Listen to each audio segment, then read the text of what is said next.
Alright guys, welcome back to Reaper RC. My name is Zach. Last video was actually a crazy long video. Didn't realize it was going to be that long. So I broke it up into two. This one is going to be me actually installing this aluminum skid from Hot Racing. It was meant for Reaper originally, but to be honest, I really don't feel like taking that entire thing apart right now. I've taken this thing apart so many times over the past few days alone that I'm really not interested. This is new. I've had this since yesterday. And if you remember from my last video, I've only done a few things. I did some shocks, wheels, tires, 4mm extended axles, brass knuckles up front, and I think that's it off the top of my head. So I think I'm gonna slap that on there because I'm also gonna be installing this Chameleon brushed motor by Furitek. So while I have the motor out of that, might as well replace that. Two birds with one stone instead of taking this apart just to put that on there. So I'm gonna get to work on that. I'm gonna try to make this video a lot shorter than the last one, just for y'all's sake. I will probably time-lapse most of it, except for actually installing this, because I couldn't find anything about that in the install on these when I first started. So I'd like to put something out with at least some info on that. Anyway, stick with me, guys. Let me get set up, and we'll be right back to wrenching. All right, guys, don't mind the mess here. I kind of turned this catch-all space into my workspace recently, but we're gonna get started with just tearing the vehicle apart to give us access to all this. Remember not to leave your lipos plugged in when they're not being used. I just leave it in there, but it's not plugged into anything. We have to do quite the teardown on this, so I'm actually going to take the body off just to get it out of the way so I don't have to worry about it flopping around.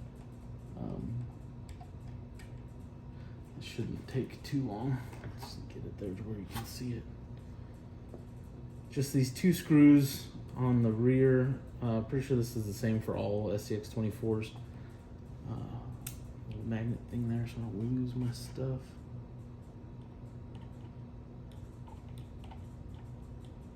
Come.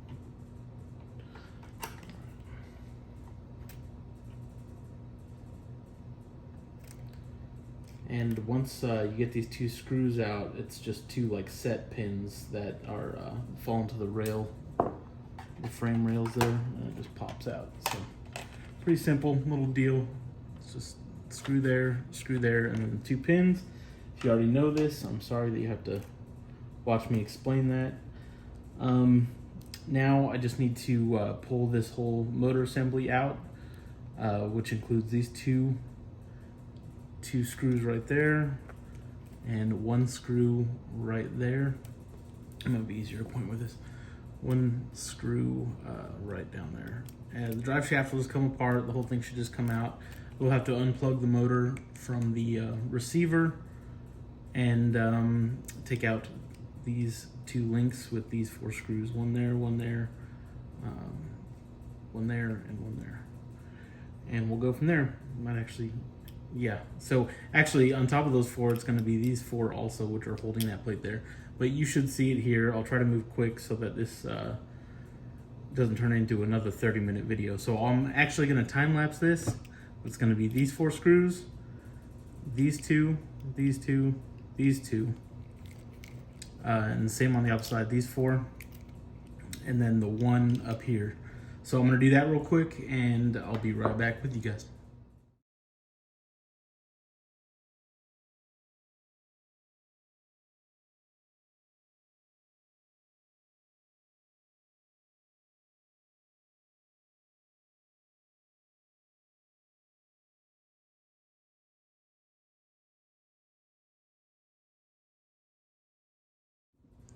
All right, guys, just finished up with all that. We have all our little screws separated into their own little piles so we know what's what, for the most part, I think. Here is our motor and transmission assembly with the two drive shafts that come straight off of it. This we're going to be doing some work on separately, but before we get into this, this we're going to be working on separately, but before we get into this, I'm going to replace that plate so we don't have to think about it. So let's do this real quick, and let's do the plate real quick, and then we'll get into this. This shouldn't take very long. After taking that plate off, that's where all the your links hook up. So the only thing holding your axles on right now are your shocks, so just don't wiggle it around too much. Kind of let it be. But here is our stock factory plate, plastic. It's pretty solid, no real reason to change it. I don't see this really snapping. This is more just something to do. Kind of upgrade it, strengthen everything up just a little bit. And here is the Hot Racing aluminum skid. This thing is pretty nice. Pretty solid. I like the black and silver. I think that's gonna go in there nice. And it comes with the hardware that we need. Fancy new hardware. So let me get this screwed onto the frame, and then we'll be right back.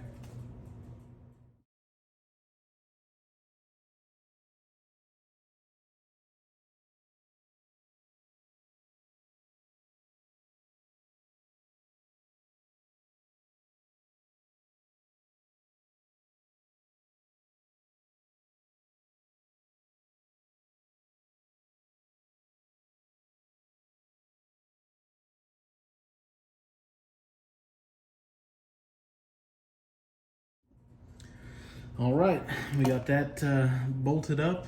It's on there, secure, it's solid, I like it. That would have been a perfect time to change out all of our links if I had some. I just don't have any yet because he pretty much had it completely taken apart. It would have been, what, 8 more screws and we'd have been done. Not a fan of that stiff antenna on this thing, but okay, so now we're gonna get to the actual motor swap, where we will be taking this motor and replacing it with this one. You can tell there's a little bit of a size difference, so that might pose a little bit of an issue with this body. I've never actually changed a motor on one of these Gladiators, so we're gonna figure it out as we go. It looks like there's gonna be some clearance for it, but we shouldn't have a problem. Also, it comes with its own motor plate. That's pre-installed because when I took it off of my Reaper, I just left it on there and stored it back in the package. So I'm gonna start tearing this apart now. Let's get to it. Well, I guess rather than starting and stopping, so I'm gonna take this apart to install the new motor on there, and I'm just gonna show you what I'm gonna do now so you know what to do if you're doing it on your own. 1, 2 screws there. You have 1, 2, and I guess that's it, just those 4. So I'm gonna take that apart really quick and I'll be right back with you. Okay, real quick, just to correct myself. To take the cover off, all you need is those 2 screws on the motor side, the same side that has the motor. Just the 2 screws, and there comes the cover. So set that off to the side. Try not to drop anything. And there's your exposed gears. And there's your motor. Now we kind of have to take all this apart. It seems a little daunting because there's a lot of little screws and there's a lot to remember where everything goes, but just keep your screws in separate piles. Makes it a lot easier. Don't just throw them all into the same pile. But what we're gonna do is take off 1, 2, 3, 4. Those 2 are holding the actual motor on. And I believe there's one more behind this. And in order to get to that, we have to take the screw off of, sorry, camera saying low battery. I have to take the screw off of there, pull that straight off, undo this nut, take that gear off, and then I'll hit all those screws and the motor will just come right out. So let me do that and I'll be right back. Another quick note, guys, when you're taking this off for the first time, it's important to look. I wish I had on my first one, but take a look at, like, there's a little bit of play in this. Let's see. I don't know if you can see that. Yeah, it goes a little bit up and down, so there's a little bit of room for it to move. And this isn't tightened down so tight that that can't move. That's, I mean, obvious. It turns with it. That's what it's meant to do. So when you're putting this back on, just remember to just catch the threads there. You don't have to crank down on that. Once it catches those threads, you're good.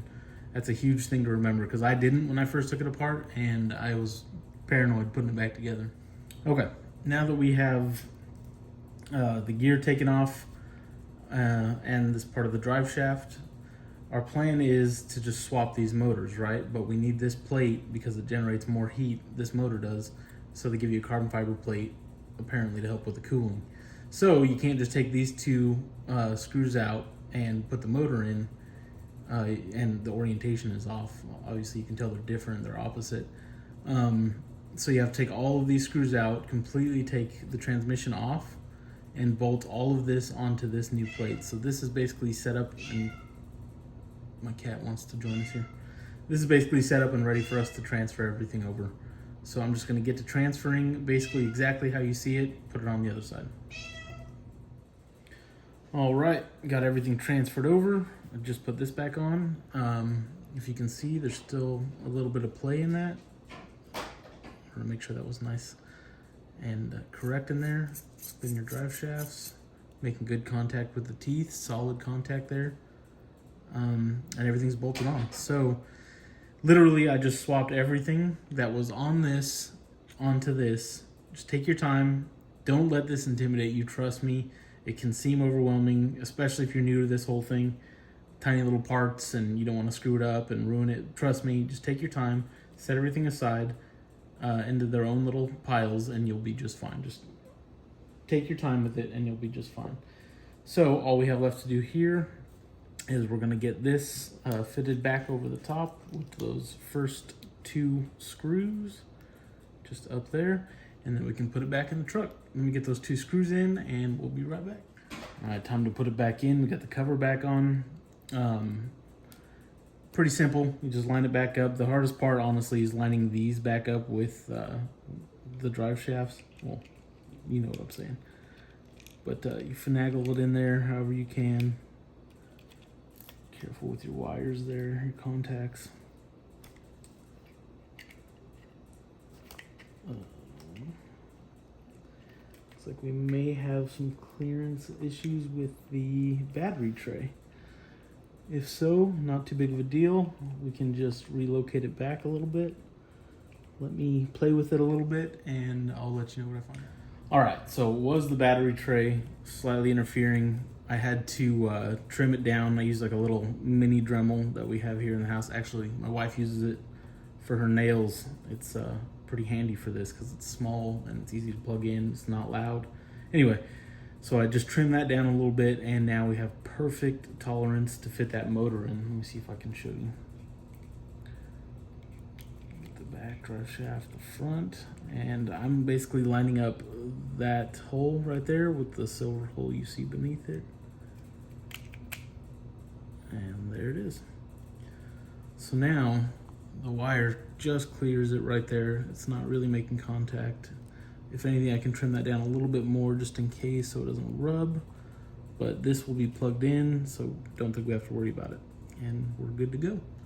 So let me get the 3 screws, 2 on the bottom, 1 right there, put in, and this thing will be locked on. Also need to get my drive shafts put together, but not too bad. All right, I think that's it. We got it mounted up. Everything looks good. New skid plate, looks solid, hot racing. All the links are back on. All these screws are nice. One other tip here, if you guys are newer to this, don't over tighten your screws. It's easy to, and it's easy to strip the threads. So just take your time, get it snug. It should be good. If it's something that you're gonna hang on to for a while, you could probably just get away with thread lockers, like the blue thread locker on there, something mild, just a tiny little bit if you don't plan on tearing it apart. But that's it, guys. I just did that motor install for you. Let's slap a battery in it real quick and make sure it works before we walk away. Battery's in, power's on, and let me go grab the remote. Sorry about that. I had it in the other room for some reason, but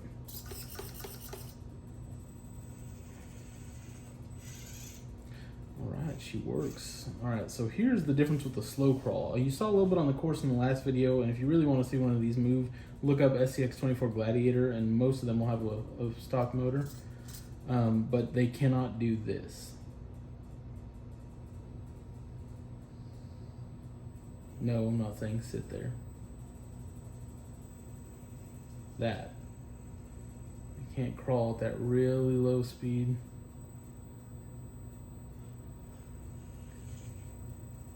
It's a solid little motor. Anyway, I'm gonna slap the body on. We'll take it over to the little indoor course here, and we'll play around for a little bit and show you how it does. I'll be right back. All right, body's back on. We're ready to roll. I got, like I said in the last video, I was gonna change out the springs.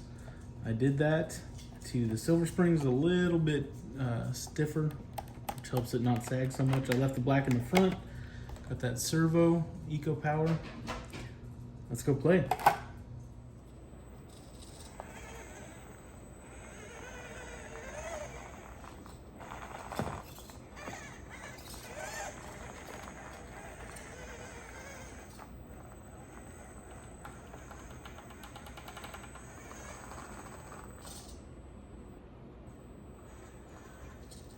Yeah, that slow crawl is making a huge difference. Not as worried about it just lurching off of the course here. Let's bring it back down.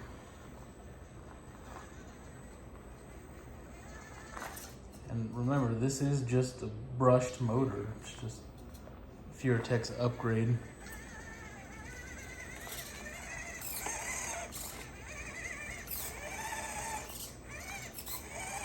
I'll zoom out here in a second so you can get a better look at this.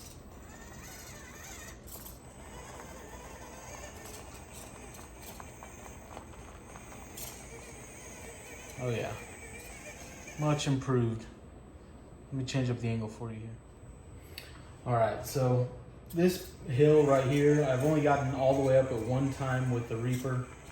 It's possible, you just have to be at the right angle, right in this area. I got up it going up the far right ledge, but the rear tires hang up on it really bad.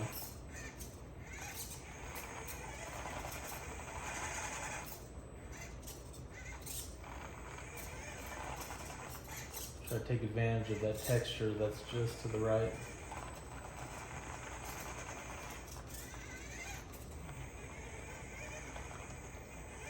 There we go. Now we need that wheelbase to be on our side. You know these tires are sticky. These little guy racing parts, grippers. Oop, almost had to jump in there. Let's see if we can just go over here.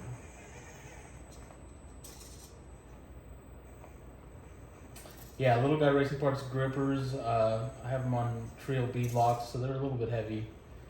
And I have them all vented, all four of them.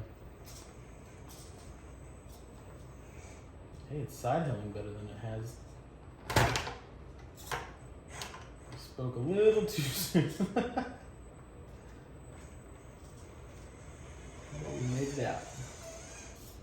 All right.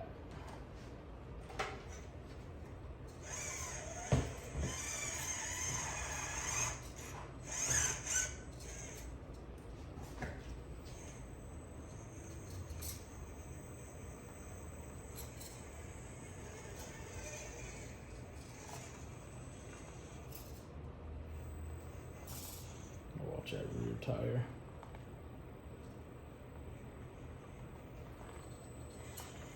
There we go, not too bad.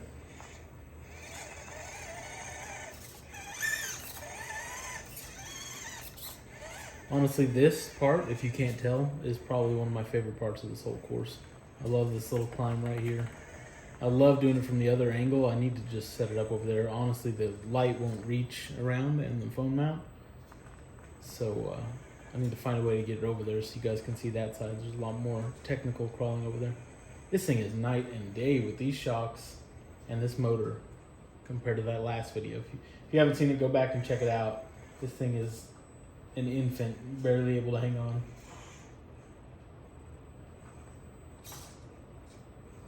And now it's turning into a little bit of a beast.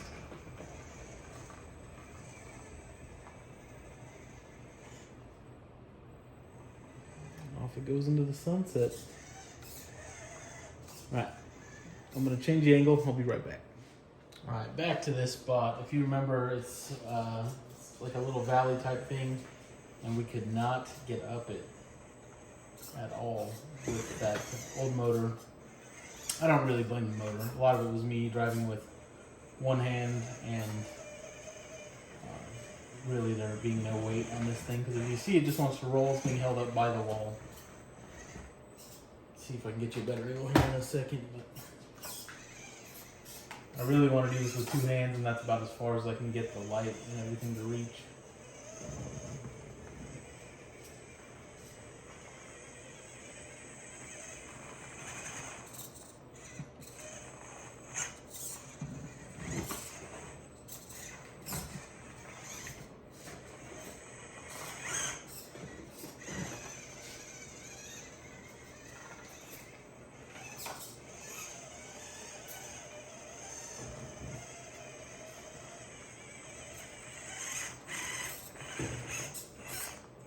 There we go. Let's keep it on the table. This wheelbase can be so awesome. Look at that slow speed. No problem. I'm really digging this setup right now. I definitely think eventually want to go brushless. We'll see. I have reason to believe, some companies that don't offer brushless motors might be coming out with some. So I'll keep my eyes out for that. Also looking at Mofo RC's Micro and Furitek's. In the end, though, I really do think I need to get a Lizard Pro for this to have a little bit more control. Even with no brushless motor, it would be nice to have. So we'll see. But for right now, it's kicking butt. I'm gonna maybe focus on a little more scale stuff for now. Get some accessories. Definitely want to get some links. I think that's a must have upgrade to these high clearance links. This thing, because of its wheelbase, gets hung up so easily. That links would be a game changer. I really don't care for the blue wheels on this color, but I mean that's neither here nor there. And if you guys have any other tips or tricks or comments, let me know. This has been a video, hopefully a little bit shorter than the last, about the install of the Hot Racing aluminum skid plate and the Furitek Chameleon brushed motor. And thanks for watching, guys. Thanks for being here. Always, like any other channel, give us a thumbs up, hit subscribe. It really does help the algorithm when you do a thumbs up, and help get this channel noticed so we can do more builds like this and I can show you more cool stuff. And honestly, I want to do more tutorials because there really aren't that many tutorials on installing a lot of these parts. Anyway, comment below if there's anything specific you want to see. Thanks for stopping by.